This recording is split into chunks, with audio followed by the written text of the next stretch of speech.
B'siyata Dishmaya, Masechet Baba Batra, Daf Ayin Gimel, nous commençons le 5e Perek, Amocher et Asfina. Zrat Hashem, aujourd'hui, nous avons quasiment tout un daf de Haggadah, des Haggadot, qui ne sont que des remazim, des allusions, des meshalim, comme nous le verrons. La Gemara nous rapporte ici, donc, nous continuons avec une Mishnah concernant Amocher et Asfina, celui qui vend un bateau. Donc nous avons vu le din de celui qui vend une maison, un champ. Voici le din de celui qui vend un bateau. Qu'est-ce qui fait partie du bateau et ce qui ne fait pas partie du bateau? Machar et Toren. Hamocher Tasfina, il a vendu un bateau, il a vendu aussi Toren. Toren, nous verrons que c'est le mât du bateau. Vetanes, et c'est la voile du bateau. Veta Ogin, c'est Ogin, l'encre du bateau. Vet Kol Amanigim Ota, et tout ce qui permet au bateau d'avancer, tout ce qui le dirige. Nous verrons dans la Gemara qu'il s'agit même des rames. Aval lo machar, mais il n'a pas vendu lo et avadim, ni les esclaves qui se trouvent dans le bateau. Les esclaves qui étaient là pour conduire le bateau, pour garder la marchandise. Velo et amartsofim. Il n'a pas vendu aussi sorte de coffre, de caisse en sachet dans lequel on mettait la marchandise dans le bateau. Velo et antiki, et ni la marchandise elle-même. Au bisman shamarlohi vechol ma shebetocha, dans le cas où il a dit je te vends le bateau vechol ma shebetocha, et tout ce qui se trouve à l'intérieur du bateau, arikulam mechurim, tout est vendu, tout fait partie de la vente. Alors la Gemara va d'abord nous expliquer, donc Toren c'est Iskaria, Iskaria c'est le mât du bateau, là où on met en mettant la voile. Vechen ou Omer, comme c'est marqué dans le Pasuk. Et la Gemara nous rapporte un pasouk qui nous dit Erez mi Levanon lakrou la asot toren alaïr. Des cèdres mi Levanon, Levanon du Liban, ils ont pris la asot toren pour faire toren. Donc toren c'est un mât. Et comment voit-on du pasouk que c'est un mât, puisque nous explique le Rashbam, étant donné qu'on utilise une grande perche, donc un tronc assez haut, comme le cèdre, ou tout autre arbre. Donc ça c'est le mât du bateau, puisqu'il nous faut un bois qui est haut, puisque nous savons bien que le mât du bateau ne peut pas être de plusieurs morceaux de bois, c'est un seul morceau de bois. Donc de ce passouk nous voyons que Toren, c'est le mât du bateau. Nes, nous avons traduit la voile, la Gemara dit Adra. Adra, c'est la voile, nous explique Rashi, qui permet au bateau d'avancer avec le vent. Vechen ou Omer, comme c'est marqué dans le Pasuk, Shesh berikmam mitzraim ayam mifracher liot lach lenes. Pour toi une voile. Et Shesh, donc c'est le lin, étant donné que la voile était faite, nous dit Rashi à l'époque, de lin et de chanvre. Ogin, c'est l'encre. Taner Abichia, Elu, Oginin, Shela, c'est l'encre du bateau. Donc l'encre qui était en fer, nous dit le Rashbam, qu'on jetait dans l'eau pour retenir le bateau. Vechen ou Omer, comme c'est marqué dans le Pasuk, Ala en tishaberna, Adasher yigdalu. C'est Naomi qui avait dit à ses belles-filles, est-ce que vous allez attendre que j'ai d'autres enfants? Halaen te'agena lebilti et leish, vous allez attendre ces enfants que je dois avoir, qui vont naître, pour que vous puissiez vous marier avec eux. Et donc on retrouve dans le pasouk ce terme te'agena lebilti et leish, c'est-à-dire que vous allez être retenus de ne pas pouvoir vous marier. Donc de là nous voyons que l'encre c'est ce qui retient le bateau, c'est aussi le terme de aguna, une femme qui ne peut pas se marier, elle est retenue comme l'encre qui retient le bateau. Manhigim, nous avons vu que les manhigim sont aussi vendus. Amar Rabbi Abba, Elu ameshotim shela, ce sont les rames du bateau. Vren ou Omer, comme c'est marqué dans le pasuk, Alonim, mi bashan asu, mi shotaich. Et Alonim, ce sont les bois de chêne, venez de Bashan, on a fait Meshotaïr, les rames du bateau, et comme explique le Rashbam, ce passouk parle d'un bateau dans le Sefer Yecheskel. Et donc nous voyons que les Meshutot font partie des Tashmishim de ce qu'on a besoin pour faire avancer le bateau. Veibeitema me'acha, ou encore, je peux te rapporter une source d'un autre pasouk, puisque c'est marqué dans le pasouk Veyardu me'on yoteem kol tofse mashot. Donc étaient descendus des bateaux tous ceux qui tenaient les rames. Donc les rames, nous voyons que ce sont les tashmishim importants du bateau. Grâce aux rames, le bateau avance. Tanu Rabbanan. Hamocher et asfina, la Braïta nous rapporte que celui qui vend un bateau machar est à iskala. Iskala, nous dit le Rashbam, c'est la passerelle qui permet aux gens de monter ou de descendre du bateau. Ve'etbor amaim shebetocha. Et on a vendu aussi le puits d'eau douce qui se trouvait dans le bateau, puisque en mer on ne pouvait pas boire l'eau de la mer qui était salée. Rabbi Nathan Omer, Amocher et Asfina Machar et Abitzit. Rabbi Nathan dit, celui qui a vendu le bateau a vendu aussi la Bitzit. Bitzit, c'est une petite barque, petit bateau qui permettait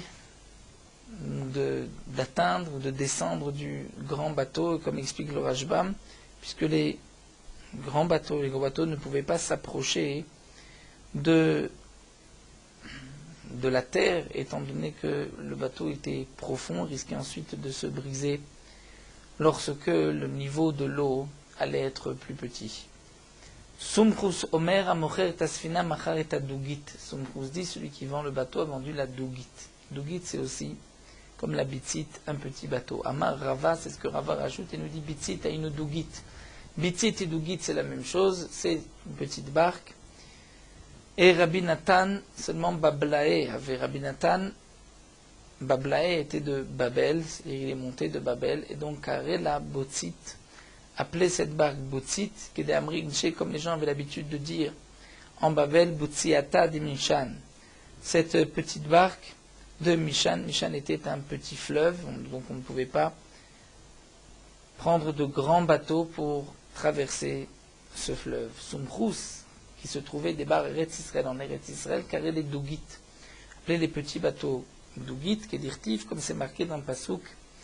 Nous avons un Passouk dans Amos, Ve'acharitrem Besirot Douga. C'est dire Ve'acharitrem et votre faim seront comme dans des petits bateaux. Donc des petits bateaux qui flottaient rapidement sur l'eau, c'est-à-dire, comme explique le Rashbam, vous partirez rapidement en exil. Donc là, la Gemara a expliqué notre Mishnah, ce qui est vendu avec le bateau, ce qui n'est pas vendu, et nous commençons avec les fameuses Agadot. En guise d'introduction, on peut dire que, comme nous allons le voir, ces Agadot, on ne peut pas toutes les comprendre au sens pachout, au sens simple. Comme nous allons le voir, il y a des fois des Agadot, des poissons qui ont des proportions inimaginables. Là, le Rashbam explique que tout ce que nous allons rapporter concernant les oiseaux, les bêtes, les poissons, il y a une importance. D'abord, nous verrons Maraboum Ma'asecha Hashem, c'est-à-dire combien grands sont les actions d'Akadosh Baruch Hu, ce qu'il a créé. Parfois, c'est pour nous montrer le mérite, la récompense des tzadikim, la tidlavo, ou parfois même pour expliquer des psukim, comme nous le verrons tout au long de ces quelques dapim. Nous avons 3 dapim de Haggadah. Le Maharsha, tout au long de ces Haggadot, va expliquer à chaque fois quel est le remez, l'allusion. Parfois, on nous parle d'une bête, mais cette bête, c'est une allusion au Bnei Israël, une allusion au Umot HaOlam. Il y a donc dans d'autres Mfarshim, Maharal, qui donnent des explications plus profondes. Il est évident que les Chachamim ont caché des secrets à travers ces quelques lignes de Haggadah. Donc nous allons juste traduire simplement, sans rentrer dans une explication profonde. Donc on peut consulter le Maharsha, le Maharal et les autres Mefarshim pour comprendre quel est exactement le remez que les Chachamim ont voulu nous enseigner. Amar Rabba Rabba nous dit Ishtaouli Nechute Yama. Nechute Yama, c'est ceux qui descendaient dans la mer. Les marins m'ont raconté que Haï Gala, une vague, de Metaval Esfina, qui veut noyer un bateau, Mitrazé prend l'apparence qui tzutzita denura chiyurta beresha, comme s'il y avait comme tzutzita, c'est-à-dire des franges de feu blanc à la tête de cette vague. Il s'agirait comme Shed, c'est-à-dire un malach, un mauvais malach qui vient briser le bateau, qui vient noyer le bateau. Umachinanle be'alvata, et on peut frapper ces vagues pour les calmer avec un bâton des chakik alea, où c'est gravé sur le bâton les noms suivants d'Akadosh Baruch Hu, Heye Asher Heye, Ka Hashem Tzevakot, Amen Amen Selah. Lorsque l'on marque sur le bâton ces noms d'Akadosh Baruch Hu et qu'on frappe la vague avec, donc la mer va se calmer, Venayach, et la vague va se calmer. Amar Rabba, Rabba poursuit, dit Shtaouli Nechute Yama, les marins m'ont raconté que Ben Gala les Gala Tlat Mea Parsé, puisque nous allons voir par la suite qu'une vague parle à l'autre vague. Donc Rabba nous dit, les marins ont à peu près mesuré entre une vague et une autre, il y avait Tlat Mea Parsé, dans l'an de 300 parsaot. 300 parsaot, sachant qu'une parsa c'est environ 4 km, donc on s'imagine 1200 km entre une vague et une autre, c'est sûr qu'il doit y avoir un remez profond. Veroma de Gala, et la hauteur de la vague Tlat Mea Parsé, aussi de 300 parsaot. Zimna Chada, une fois, avait Azlinan Beocha, on était en chemin donc sur la mer, Vedalinan Gala, et une vague nous a soulevé, Adechazinan Bemarbete de Kochavazutaj, parce qu'on est arrivé, on était proche d'une petite étoile, Vehaveli, Kemivzar Arba'in Geriove Bizra de Chardela. Comme explique Rabbeinu Gershom, si on voulait mesurer cette étoile, c'était la surface de quoi planter 40 CA de grains de moutarde. Veid alinanfe, et si la vague nous avait soulevé un peu plus, avait maklinan mehavle, donc on aurait été tellement proche de cette étoile qu'on aurait brûlé de la chaleur de cette étoile. Veramela Gala, et cette vague a élevé Kala la voix, les Chaverta à l'autre vague, et lui a dit Chaverti, mon ami, Shavakt midi be'alma de lo shatafte, est-ce que tu as laissé quelque chose dans ce monde que tu n'as pas inondé? Parce que, comme explique le Rashbam, peut-être qu'il s'agit des malachim responsables des vagues qui pensaient. Donc un malach pense, puisque la vague est tellement montée, c'est qu'elle a dû déborder et donc inonder la terre. Donc est-ce que tu as laissé quoi que ce soit d'énité Anna, que je puisse venir moi à mon tour, venez Avdé, et ensuite le faire périr, abîmer, inonder ce qui reste. Amarlam, donc la vague dit à l'autre, le malach dit à l'autre, Pok Chazé Gevurta Demarech. Va voir la force du maître du monde, puisque Melor Chuta Chala Velo Avre. Akadosh Baruch Hu a mis, donc la limite de la mer, c'est le sable, et même Melor Chuta de Chala, c'est-à-dire un fil de sable, la vague ne peut pas dépasser. Chez Neymar, comme c'est marqué dans le Pasuk. Akadosh Baruch Hu s'adresse au Bnei Israël et dit à Oti, Lotiraou, moi vous n'allez pas avoir peur, nous Machem. Im panay lo tachilu, si devant moi vous n'allez pas trembler, asher samti chol gvul layam. J'ai mis le sable comme étant la limite de la mer. Chok olam, une loi dans la nature à jamais, velo et avrenu, et la vague ne va pas dépasser.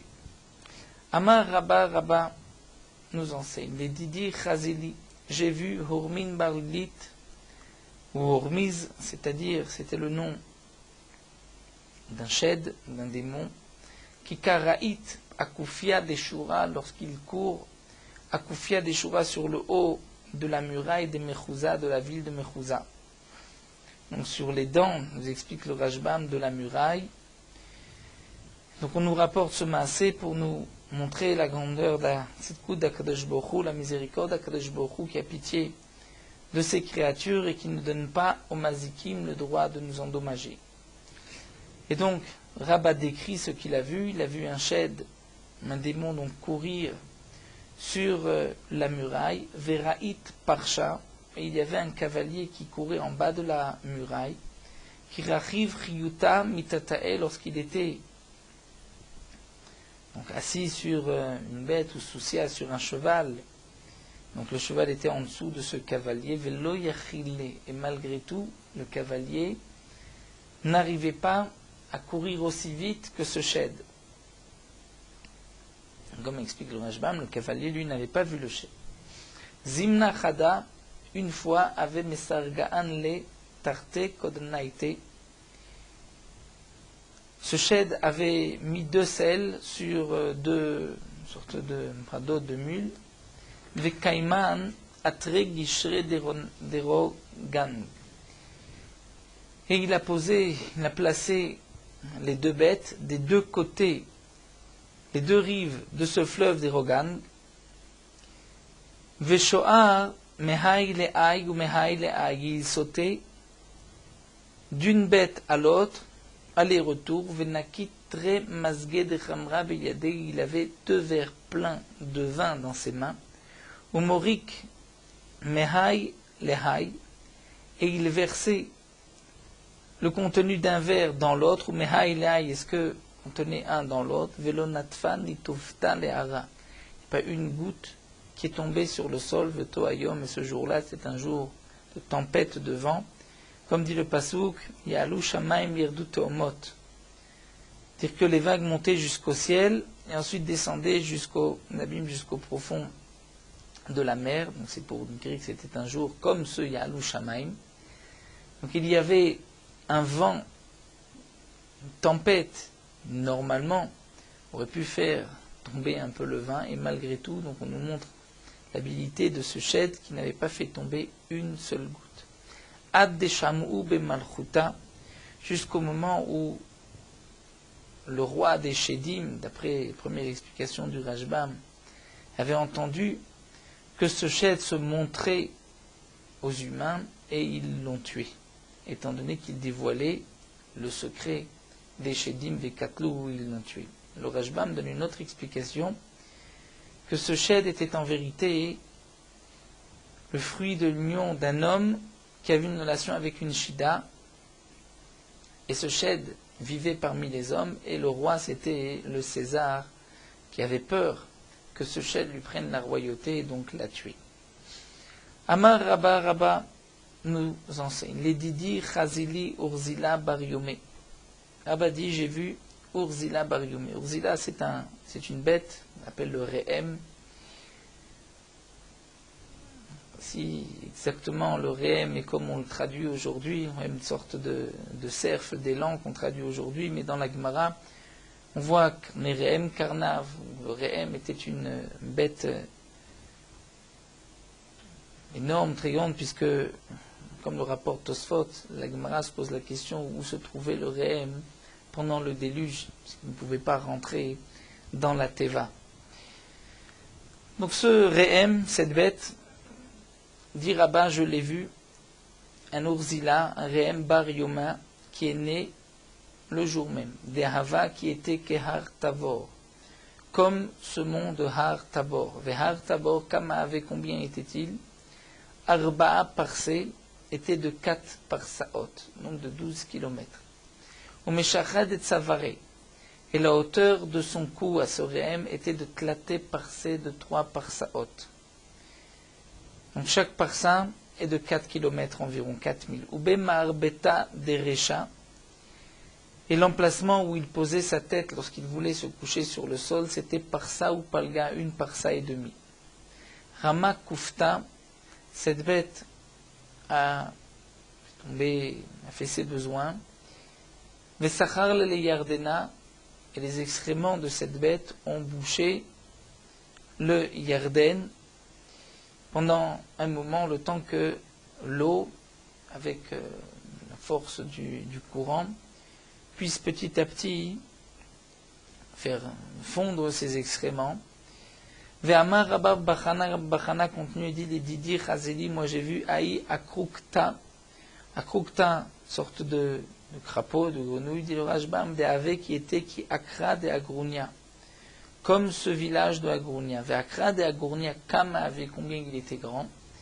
Shitin Bate était de 60 maisons. Tanina, Bal'a, Atea Tanina, est venu un serpent, Bal'a, et a avalé ce Tzfardéa. Ensuite, donc c'est Rabat qui continue, Ata Pushkanza est arrivé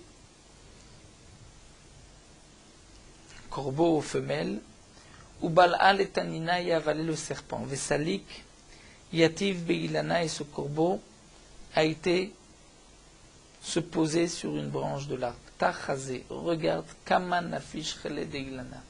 Combien était la force de cet arbre qui a pu supporter donc ce corbeau qui a avalé ce serpent, qui avait avalé ce tzfardéa qui était aussi grand que ce village de Agounia qui était de 60 maisons. Amar Rav Papa. Rav Papa Bar Shmuel nous dit, Hilo ave atam lo himne. Si je n'étais pas là-bas, je ne l'aurais pas cru. Ve'amar Rabba Bachana. Rabba Bachana dit Zimna Chada.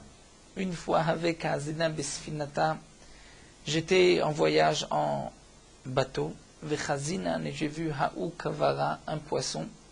De Yatvale Achla Tina Beosi. Ce poisson, qui était donc qui était assis, qui était tranquille, et lui est rentré Ve'aïle, on va traduire comme cette girsa, où il y avait un petit chéretz, un petit reptile qui lui est rentré dans les narines du poisson. Et si on suit la girsa du bar Oumit, et donc ce poisson est mort, Ve'atru Umaya, et l'eau a rejeté le poisson, puisque comme explique le Rashbam, c'est l'habitude de la mer de rejeter tout ce qui est mort. Veshadiuhu Legouda, la mer a renvoyé ce poisson sur une rive, Vecharouv Miné, et ce poisson en tombant a détruit Shitin Mechouzé, 60 villages. Ve'achul Miné Shitin Mechouzé, mais de la chair de ce poisson ont mangé 60 villages, ou Malchou Miné, mais ensuite ils ont salé de sa chair pour la conserver, Shitin Mechouzé, 60 villages. Malou, Michad, Galgala, et ils ont pu remplir seulement du creux d'un seul œil, donc un endroit qui est plein de graisse, ils ont rempli Tlat, Mea, Garve, Mishra, 300 tonneaux d'huile. Vechiadran, les batat, Tresari, Achechate, lorsque je suis revenu après 12 mois. Chazinan, j'ai vu avec Amenasre, Migarme, Metalelta. C'était là pour scier de ces eaux, des arêtes de ce poisson, pour faire metalta, une sorte de petite cabane de souka pour avoir de l'ombre. Veyatve, les mevninu anach mechouzé, il s'est installé pour pouvoir ensuite reconstruire ces villages.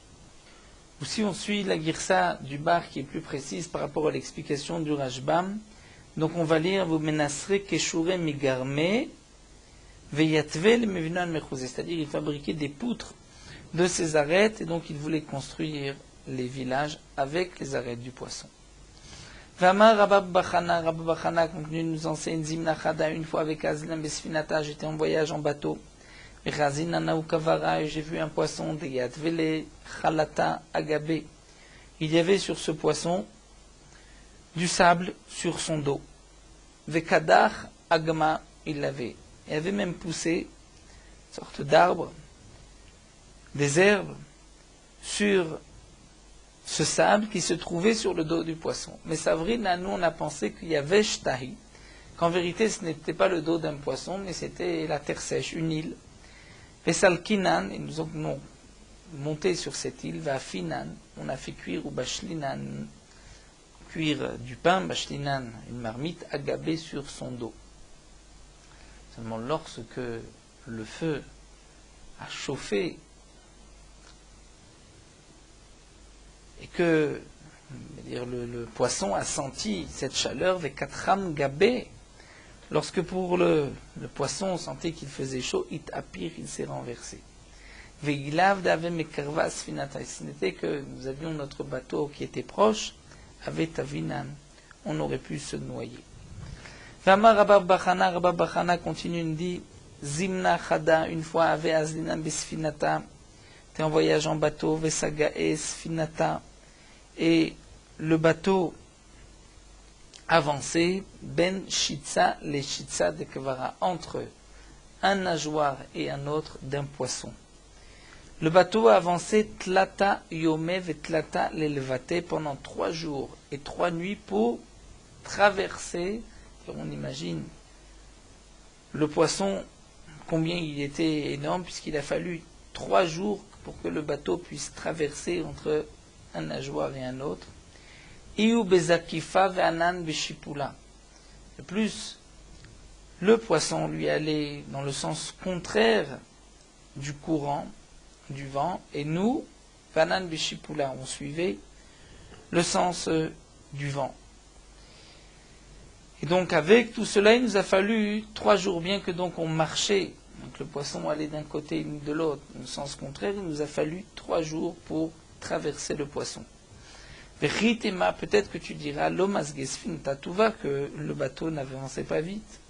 Kater Ravdimi Amar, lorsque Ravdimi est venu, il a dit que mecham kumkuma de maya, le temps qu'on faisait chauffer un kumkum, une marmite d'eau, masgeshitin parsé, ce bateau pouvait avancer de 60 parsaot, 60 fois 4 km. Veshade parsha gira. De même, lorsque un cavalier envoyait une flèche, vekad malé, c'est-à-dire que même lorsque un homme envoyait une flèche, le bateau était plus rapide, vekad malé, et arrivait avant la flèche. Donc pour nous montrer que le bateau avançait vite, et donc on imagine la grandeur de ce poisson. Donc, bien sûr qu'il y a ici des secrets, des remazim, dans ces paroles de Rabba Bachana. Ve'amar Ravashi, Ravashi nous enseigne Aou Gildana de Yamahave. Deitle Treshayetse. Ravashi nous dit, ça c'était de quel poisson il s'agissait? De Gildana. Et le Rashbam dit Gildana, c'est le nom d'un petit poisson qui avait 2 nageoires, parce que les autres poissons n'ont qu'un seul nageoire au milieu du dos. Ve'amar Rabab Bachana poursuit une des Zimnachada, une fois Baznan Bisminata, j'étais en voyage en bateau. Ve'chazina na'u tzipara, et j'ai vu un oiseau des Kaim at kartsule bemaya, qui était debout dans l'eau, et l'eau lui arrivait à ses chevilles. Ve'reché, mais sa tête se trouvait barakia dans le ciel. Ve'amrinan, donc on pensait dire que l'Ekamaya, il n'y a pas beaucoup d'eau, puisque on a vu que le niveau de l'eau arrivait au talon, cheville de ce poisson, de cet oiseau. Et donc, Ubainan, la route, on a voulu descendre du bateau, la Kouren Nafshin, pour pouvoir nous rafraîchir. Venafak Batkala, une voix du ciel est sortie. Vamarlan nous a dit Loti Chotu Achan, descendez pas ici. Pourquoi? Parce que des Nafat le Chatzitza le Barnagra, dira un bûcheron avait fait tomber le fer de sa hache, Hachaf Shane, déjà depuis 7 ans, Velo Kamati Ahara. Le fer de la hache était tombé dans l'eau, mais n'était pas encore arrivé au sol. Velav Mishum de Nafishe Maya, ce n'est pas parce qu'il y avait beaucoup d'eau, et la Mishum de Redif et Maya, mais parce que le courant était très fort. Et donc, si ils étaient descendus se rafraîchir à cet endroit-là, le courant les aurait noyés. Amar Ravashi, Ravashi dit Haou Ziz Sadaihu. Cet oiseau, c'est ce qui est marqué dans le passouk Ziz Sadai, dirti Ziz Sadai Imadi. Et comme on explique dans Teilim, Veziz, c'est-à-dire un oiseau qui bouge d'un endroit à l'autre, Sadai de mon champ, Imadi est avec moi, c'est-à-dire il arrive jusqu'au ciel.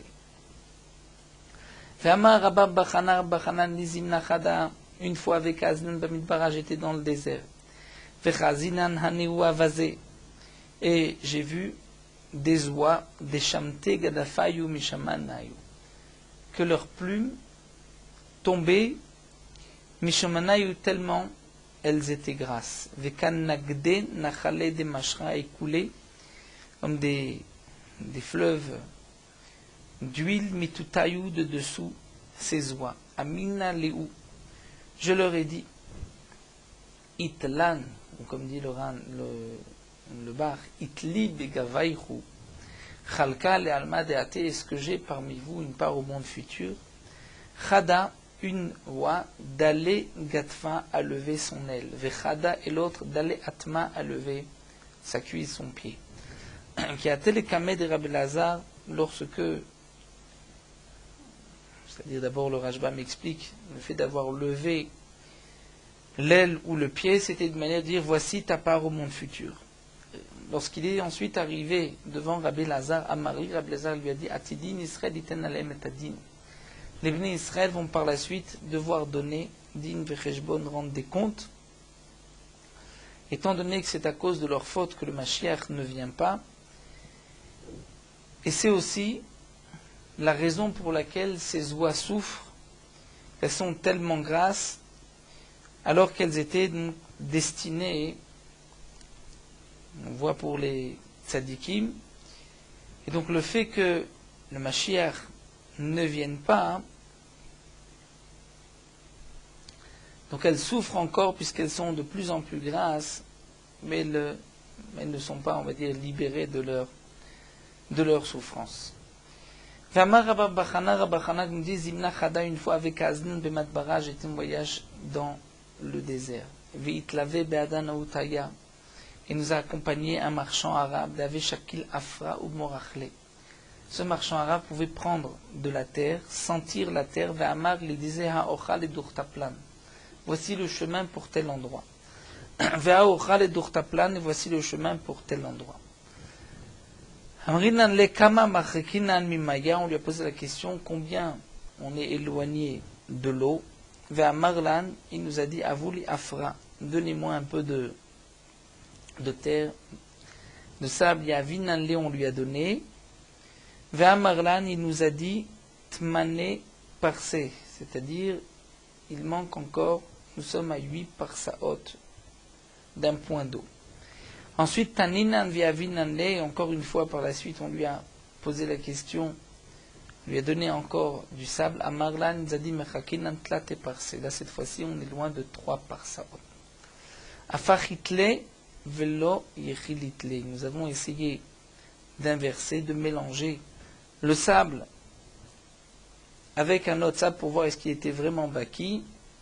Et nous avons vu qu'effectivement, il était baki et on n'arrivait pas à le tromper. Amarli, ce marchand arabe m'a dit Ta'achvelecha, viens, je vais te montrer Mete Midbar. C'est-à-dire les Bnei Israël qui sont morts dans le désert. Azle, nous avons été Chazitinu et nous avons vu Vedamou, ils ressemblaient Keman de Mivaseme. C'est-à-dire comme s'ils étaient bien parfumés. Veganou à Parkid et ils étaient allongés sur le dos. Va'ava Zakife Barche Dechad Minayou. Et le pied, le genou de l'un d'entre eux était levé. Ve'agil Taïa Touté Barre, et ce marchand arabe a pu passer sous son genou, Kirachiv Gamla, lorsqu'il était assis, Gamla sur un chameau, Vezekifa Romche, et que sa lance était levée. Et malgré tout, Velon Nagabe, il n'a pas touché le genou de cet homme qui était allongé. Parce que Chada Karna de Techelta de Chad Minayou, il a coupé un petit morceau d'un vêtement de tzitzit, c'est-à-dire un coin de tzitzit où il y avait les fils de Techelet, d'azur, pour être, donc les tzitziot, pour pouvoir ensuite apprendre quelle était la halacha, comme nous le verrons par la suite, puisqu'il y a une marloquette entre Beth Shammai et Beth Hillel, combien de fils on doit mettre. Velo ave mistagelan, mais ensuite on ne pouvait pas avancer. Les bêtes n'avançaient pas. Amarli, le marchand arabe, m'a dit Dilma shakalt mideminayu, peut-être que tu as pris quoi que ce soit de ces hommes-là, à Adré, il faut que tu le rendes des guémirés, parce que nous avons appris, nous avons des mains des shakil midé minayou, celui qui prendra quoi que ce soit de ces hommes, l'homme istagélé ne peut pas avancer. Hazan a adrêté, je suis retourné à adrêter, nous avons remis ce canaf, ce coin, Vehadam, Istagelan, et ensuite nous avons pu avancer avec nos bêtes. Qui a télékamé des Rabbanan. Lorsque nous sommes arrivés chez les Khamim Amouli, ils m'ont dit, et donc là c'est Rabba Bachana qui raconte, ils lui ont dit Kol Abba Khamra, c'est-à-dire Rabba Bachana, qui était aussi appelé Rabbi Abba, puisque Rabba c'est Rabbi Abba, comme Ravina était Rav Avina. On dit Kol Abba Khamra, c'est-à-dire idiot comme un âne. Vechol Bar Bachana, et tout celui qui est Bar Bachana, Sirsa est fou. C'est-à-dire tu as agi comme un idiot, comme un imbécile. Pourquoi Lemay il cheta avad ta'achi. Pourquoi tu voulu couper un canaf de leur habit, seulement les médas, pour savoir Ikibet Shamaï, Ikibet Hillel, c'est la Chay comme Bet Shamaï, Ikibet Hillel. Eh bien, tu aurais dû compter le nombre de fils, le nombre de chuliot. On dit qu'il y a trois fois on contourne avec un fil, c'est une chulia, donc tu aurais dû compter le nombre de fils, le nombre de chuliot, et tu aurais pu savoir si la lacha était comme Bet Shammai ou comme Bet Hillel. Bon, nous allons nous arrêter ici. La Gemara poursuivra encore avec d'autres choses que le marchand arabe lui a montrées. Nous allons terminer avec Meorot HaHalacha Daf Ayin Gimel. Après la lecture de la Torah, nous allons lire quelques psukim dans le Navi. On dira les brachot avant la Haftara et après la Haftara. On ne dira les brachot de la Haftara que lorsqu'il y a 10 personnes adultes dans la synagogue, puisque la lecture de la Haftara n'a été instituée que Betsibour, en communauté, après la lecture de la Torah. Mais lorsqu'il n'y a pas 10 personnes au moment où le maftir va dire les bénédictions, alors on ne pourra pas dire les brachot de la Haftara, même si au moment de la Kriyat Torah il y avait 10 personnes. Et au moment de la lecture du maftir il y avait 10 personnes, mais si une partie sont sorties avant la lecture de la Haftara, on ne pourra pas dire de Haftara, puisque la Haftara est un autre sujet. Et donc, ce n'est pas la fin de la Kriyat Torah. Certains ont marqué que malgré tout, il faudra dire la Haftara sans berachot. Le maftir qui a commencé à dire les brachot de la Haftara lorsque se trouvaient 10 personnes, il a commencé la bracha, il a dit le nom d'Hachem de la bracha. Si ensuite sont sortis une partie du minyan, tant qu'il reste 6 personnes, il terminera la Haftara et il pourra même dire les brachot après la lecture de la Haftara.